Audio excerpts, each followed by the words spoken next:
they start in the urban, but he also says they finally end up going everywhere. So, Yeah. And that he says that when the city has a disaster, they come back better. They come back stronger from catastrophes. And so we can anticipate that, look forward to that, right? I also found that I found myself so much in dialogue with how we've been talked about the urban ever since we did the cultural studies course and talked about the urban revolution, touching everyone, and having that in dialogue with how he talks about the urban.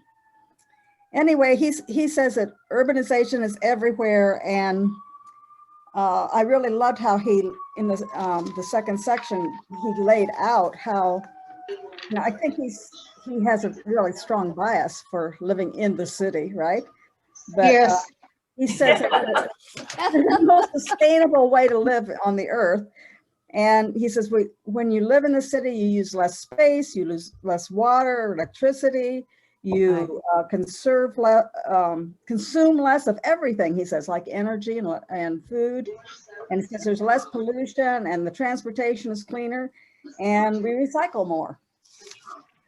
And frankly, I was a little bit in conversation with my brother-in-law this past Saturday, and I was trying to tell him about the urban, and he lives in the rural.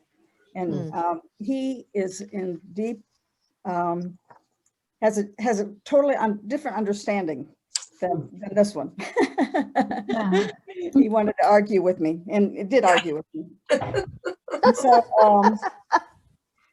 when he talked about the post-pandemic city, he said that, I found it helpful that he also says that there are issues, the urban has. It actually, when you live in the urban, it illuminates the issues because the problems become clearer, like racism and inequality. But he also says that the cities are centers of ideas and innovation and action. And I thought it was interesting that he said that cities are the starting point of social activism. Yeah. And that'd be a great conversation to have at some time, wouldn't it? It was exciting when he talked about the model that Paris is starting to is working on, in terms of mayor working on having what she calls 15-minute cities. That you're 15 minutes from everything you need. And you've heard people talk about walkable communities and that kind of thing. I mean, I feel like I live in a 15-minute community right here in Uptown. I do too, in Uptown Denver. You do. Yes. So we're going to get into more of that as we get into groups. And then at the end, he said the purpose of cities is to make us into model human beings and citizens. So we're going to break down into 3 groups. And one group, Jan Sanders is going to lead that group in just a deeper reflection on this chapter. Just look at the chapter as a whole and maybe an emphasis on the last 2 sections. I don't know. We'll see, Jan, what you decided to do. And then Judith is going to lead another group, and she's going to take the imagery we had of the 5 cities and being a decisional city, which was our image, and have it be in dialogue with Fareed's image here, and maybe bring in other images, like some other people have talked about the images of the city in New York. So she's going to have dialogues of various images of what makes up a city. And I'm going to lead the 3rd group, and that's going to be a surprise. So when we come back, we will reveal the surprise. Okay. All right. So let's have 3 groups. We want to share a screen, which is right there. Wow. So the surprise group, can you scroll up to the categories? Yeah. So Not that far. the surprise group talked about this opportunity that came up in the research global research conversation from earlier in the year about having a global calendar of events. And so a team has actually started to pull together a draft proposal for what that might look like. And the idea is that we would have a calendar with 4 categories of things: purple, which has to do with studies and reflection; green, which has to do with conversations about significant topics; gold, which has to do with training and method creation; and blue, which has to do with global, national, and local gatherings. And this would give us a way to, for anybody to offer something in the world. The first event listed is this study, but that there are other things both within our current network and also outside of our current network that could be offered.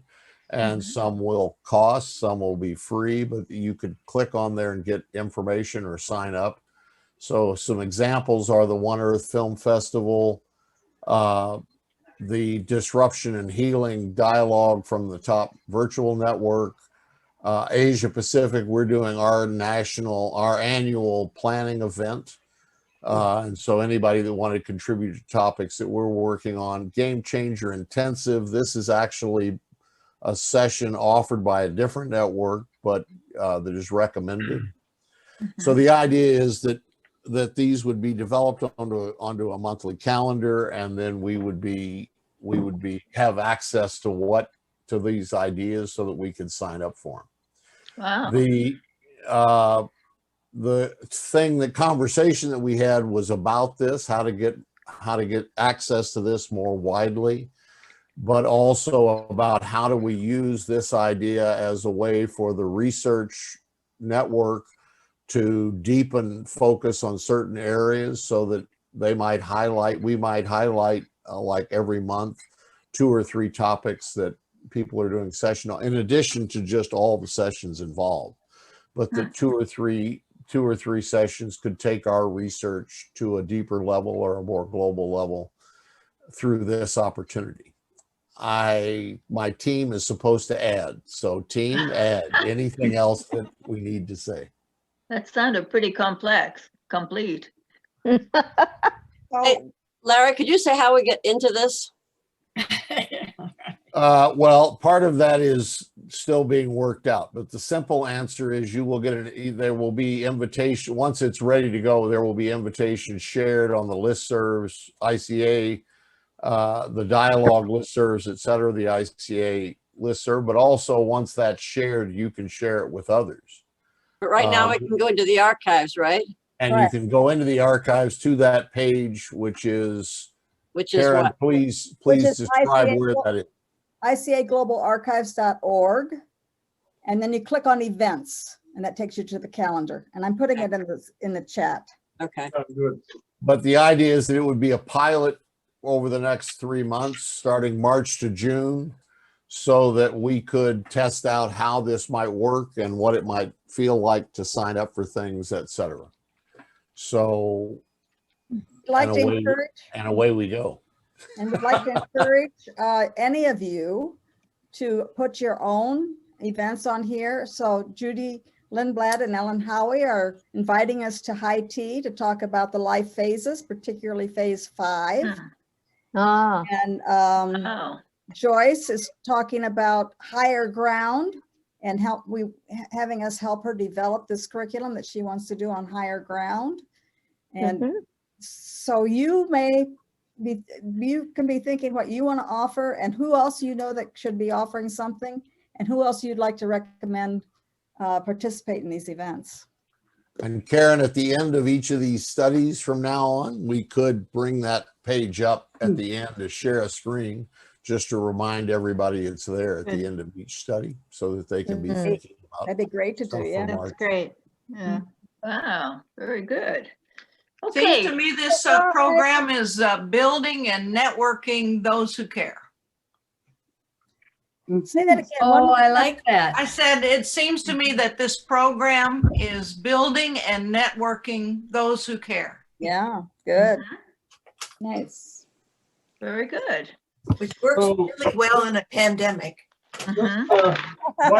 One quick note on the whole dynamics of Wikinomics and doing things for free, like the companies do, and then hook you into the network and then put a little fee on, so we could actually pay some people to work on this kind of a project. So just gently think about that, actual income from this kind of a project. It isn't, people pay for webinars and stuff all the time. So anyway, the planning team, think about that one. Also, I forgot to mention that both Eunice and Sherwood are offering a place to stand. Where can we stand in the midst of all these pandemics? Yes, yeah. March 29. March As 29th. long as he doesn't stand on my foot. Yes, Sherwood, were you suggesting, I want to be sure I heard you right, that people would pay to participate? Or we would pay them? No. The people would pay to do a $5 or a $10 sort of fee, and if we get a big following of hundreds of people, then suddenly there's money. So I mean, just keep the business perspective on it, not just volunteering or free. Okie dokie. Sure. It's also not an either or choice. Right. So there are ways that you can allow people to pay and not pay and et cetera. Right. So there's Good. So here's a good research question. How much would you be willing to pay to participate in a book study like this? Mm-hmm. $50. Even, $10, $25. I mean, it could be possibly you'd make a lot of money. Now, is this going to go out to this promo stuff, go out to the listservs, like the calendar is outstanding. Is that, Karen, are you putting that out on the listservs? Because I think we get This week. Yeah. because this is just great. Okay, so yeah, that's we hear that's from good. 2 and 3. We'll get it this week. Let's hear from group 2. That's very good. That surprise was really well worth it. Okay, Jan. Jan, okay. Do we have anyone who'd like to do one of our insights that you had? Well, I'll do a few. We talked about cities we loved, we've lived in, we would like to visit. Did you know that you can get on a bicycle in Pittsburgh and ride the trails all the way to Washington, D.C.? It's one of the great cities that's been reinventing ourselves. We went back and forth in terms of if we really believe cities were where we're at. Half of us lived in cities and half of us lived in smaller cities, smaller towns, and that could see the virtues of both of those. Okay. We noticed where in the cities, some of the things that were shifting. One was growing food, cafes in the streets. Like, streets are not just for cars anymore. Toronto has closed down whole streets, so people had places to walk on the weekend. They put restaurants in their streets and closed. So that was one example. Growing food was another. Either changing city ordinances to grow food in your front yard, or just people beginning to shift that. The pandemic has also illustrated where the brokenness is, where the gaps are of services, and where there needs to be rebuilding. Let's see. Some of our cities are beginning to advertise, come here. Get away from the fires, get away from the earthquakes, get away from the rising seas, and come to the heartland. Cincinnati, there we go. Yes, and so people are using Literally. that as a ploy. We recognize that within the cities that have a world-class entertainment, healthcare. Healthcare is often where we, particularly this age, decide to live. Access to it, but how with the digital world, both healthcare and the arts of cities have become more available to the exurban, to the rural areas. And it's a trend we hope continues to happen. let's see. We also talked, well, let's see, what is the role of the cities in the future? And I had been at a conference hosted by the UN in their chambers, and they invited the mayors of 250 cities to come to the conferences. It was the first time they did not have nation states. For the most part, the UN is nation to nation. It has no particular vehicle to talk within the cities, but perhaps with cities coming together through this pandemic, making it, you think of some of the different cities that were behind the 8 ball, but then came and were able to rally and come together. Maybe there will be a stronger understanding of the role of city in our political dynamics, whereby the 54 key cities of the world could gather. We seem to have heard that number before, to look at cities as the cities don't have armies, but they have all the issues. And how do they come? How do we have the solutions from one city? We love the idea of Paris. We didn't know how it would work, perhaps. We love the idea, not mentioned, but Asia is having, gardens throughout. The walls are gardens, just not the top of it, but the whole walls are gardens. Yes, yes. Kind of experimentation is going on. How do the cities link across and relink the political geography? That might be one of the visions for the future. We'll stop. All right. It was good. Yeah. And group 3, what were some of the insights, or where do we see decisional cities today? The 5th city, or where were you working to create human community?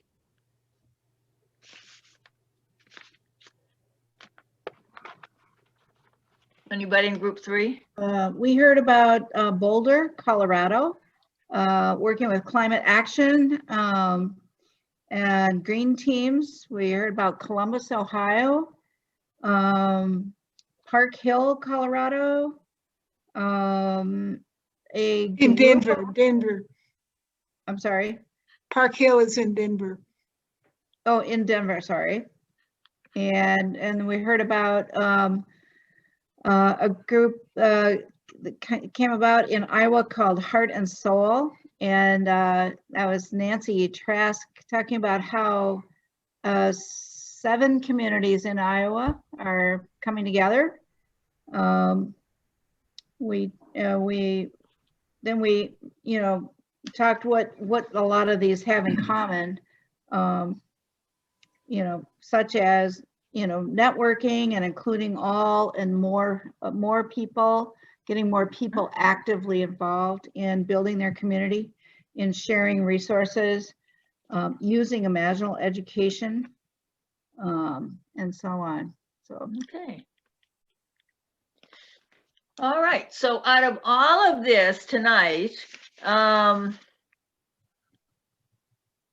can we catalyze and support more human 5th cities, more dynamic 5th cities, or intentional cities? What can we do? What will you do? Make friends from another neighboring community. Okay.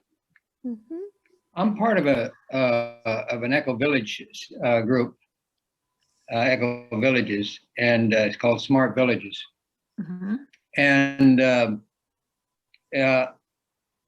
one of the things, I don't know whether anybody's done it, but an Eco Village in a city that could be a demonstration kind of thing of what community looks like based on ecology in the city. Where's the city? Any city, that's what I'm saying. Oh, That's yeah, what but where are you when you said you're part of one? Oh, well, I'm in an Eco Village here in India. I mean, in Mexico. Yeah. And so I'm connected through our my involvement in Echo Village. And therefore I'm encountering these people in the smart villages, what they call it. Right. Okay. You Good. could check Network. with Tucson. Tucson has one called Stone Curves. And they're connected with several others in the Tucson area. Yeah. Just an Okay. idea. Well, that's You know, in good. an urban area, a Green Rise Urban Learning Lab would be an exciting concept in a historical rehabilitated building Yeah. that houses two intentional communities and 25 social service agencies. Yeah. Wow. I'd like to say also that we left our church here in the suburbs and went to Denver because I was really hoping, being trained to think about cities as a place where confluence happens because of so many diversity groups. But even if I work in Denver and I work in Boulder and Park Hill, for example, in Park Hill, they now have what they call a campaign to address human supremacy within and human privilege within the museum, because they realized that they call the shots everywhere. What everybody has to see, what the story had to be told, but never had really dealt with that. And I thought that that was a great step that they are making.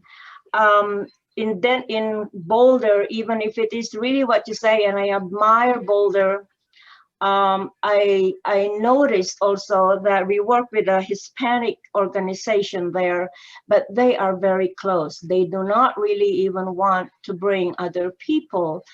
They asked me, and Sherwood, simply because, first of all, you know, I had a friend who was a Hispanic person who was part of their board, but they would really not want to invite somebody else who feel that they are being told what they should do. And so the thing is, the chapter that we have here started with a lot of things happened. The pandemic really was born in Wuhan, which is a major city, and it is the breeding place and epicenter of epidemics. And I would say on the other side, it could be the epicenter of a different pandemic, which is humanness, which you also said.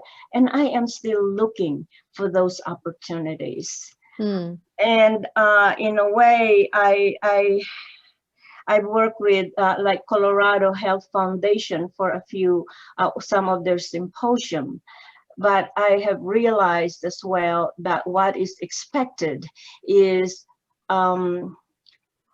what the experts, who are mostly white, to really give you the answers. And they all have the answers on the stage, and everybody, with about 500 of us, are there to take in the answers and replicate it where we are, but it is really not. So I just wonder, I'm sorry about this, but I wonder what it really means to have real participation that we say, even thinking of Fifth City, how do we really not necessarily doing what we did in Fifth City, but what is the reality, the consciousness that had emerged over the years, and what are the ways that we can apply our experiences and methodology to respond to a very unique set of conditions in our society today. I think that is the edge of our research. It's good to learn from what we have learned and use what we have learned, but do we have eyes to see what is necessary for our times today? Okay, well, that's a good way to summarize where we need to go from here. All right. Jim, just a quick question or comment. I don't know if anybody's bumped into Yes Magazine recently. Yes, but not recently. Not recently, but I Well, love it. it's right online, and there's some amazing things that show up. And it's, basically free. You can contribute, but But I'd recommend checking it because I think maybe Eunice would find, some interesting things where people are coming together and making some difference. I think it's Georgia is one of the places, but it's it's worth a look. What's the website again? Where do we? Yes Magazine. Yes, Just Google it and there it'll be. Okay. Well, thank you, everyone. If somebody wants to take chapter 8, Mylan, you're on chapter 9. The world is becoming bipolar, and Gene Watts and I are on lesson 10. Sometimes the greatest realists are idealists. We'll need to find somebody. Thank you all, and we'll talk next week. Have a great week. Thank you. A great week. Happy Mardi Gras. Maybe we need to revisit the issue of the city in relation to globalization. Yeah. Because That's good. when I saw the comment about cities are a more sustainable way to live on Earth, I raised the question in my mind. Let's talk about that. Think about the footprint.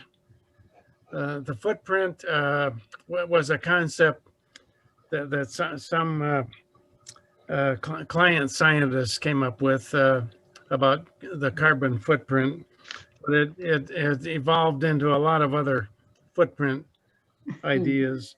And when I think about the footprint of cities, yes, cities are a more sustainable way to live on Earth. And then the thought came up, the footprint, cities suck resources. And that's a whole area that I don't think we've even begun to plumb yet. And when I'm thinking about simply the issue of in the developed world, urbanization has peaked mostly due to high cost of housing. What is climate change going to have to say about that? There's a whole issue of everything we've been talking about. The model of our civilization is in the last 200 years is based on a mindset of unending and eternal progress. And I'm just wanting to inject that into the conversation. Sounds like a good topic for a short-term seminar to put on that calendar and really drill into it, Mylan. That would be good, wouldn't it? Yeah.